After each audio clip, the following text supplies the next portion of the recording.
इधर उत्तर प्रदेश के मुजफ्फरनगर से एक बहुत ही हैरान करने वाला मामला सामने आया है। यहाँ यूपी पुलिस भर्ती परीक्षा देने पहुंचे कई अभ्यर्थियों की परीक्षा छूट गई और इसका कारण है गूगल मैप। अब अभ्यर्थी दोबारा परीक्षा के लिए मौका देने की मांग कर रहे हैं,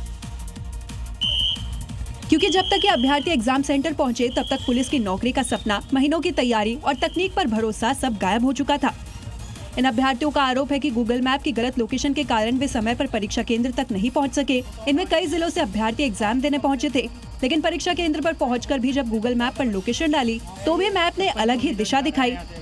56 किलोमीटर दिखा रहा है यहाँ से अभी कॉलेज पूरा। अब परीक्षा छूटने के बाद अभ्यर्थियों ने जिला प्रशासन और पुलिस अधिकारियों से दोबारा परीक्षा में शामिल होने का अवसर देने की मांग की है।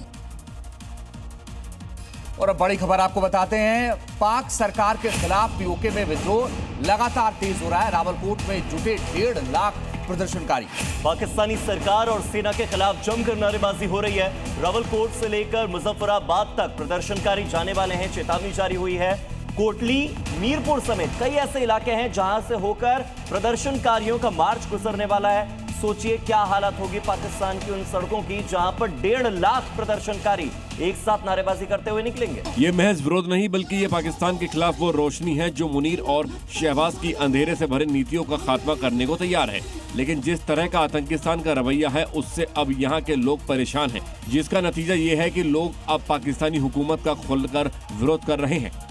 हाल ही में हुए प्रदर्शनों के दौरान पाकिस्तानी फोर्स के हाथों सैकड़ों नागरिकों के मारे जाने के बाद कब्जे वाले कश्मीर में लोगों का गुस्सा बढ़ गया है। उधर तेलंगाना में एसीबी ने भ्रष्टाचार के खिलाफ एक बड़ी कार्रवाई की है। आय से अधिक संपत्ति के मामले में मारी गई इस रेड में बरामदगी ने एसीबी अधिकारियों के भी होश उड़ा दिए। रोड एंड बिल्डिंग डिपार्टमेंट के इंजीनियर के ठिकानों से 100 करोड़ की संपत्ति का खुलासा हुआ।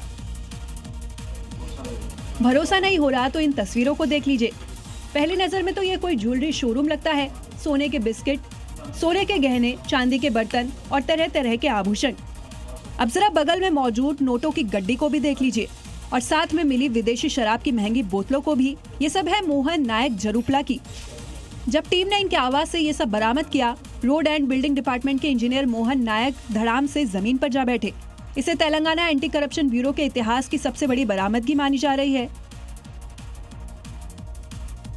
वहीं हरियाणा की मशहूर सिंगर और डांसर सपना चौधरी के साथ हुए घरेलू हिंसा के मामले में वो कानूनी लड़ाई लड़ रही हैं। इस मामले में द्वारका महिला अदालत ने अंतरिम आदेश जारी किया है, जिसमें सपना के पति को कई सख्त निर्देश दिए गए।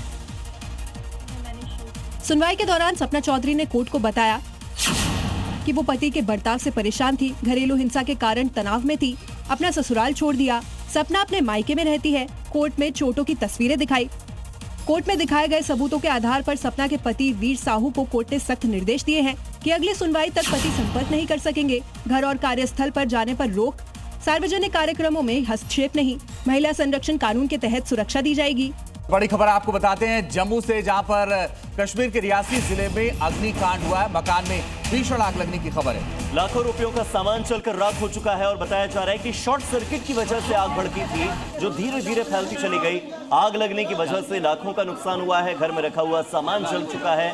फिलहाल आप दमकल कर्मियों को देख सकते हैं किस तरह से साहस और हिम्मत के साथ उन्होंने आग पर काबू पा लिया।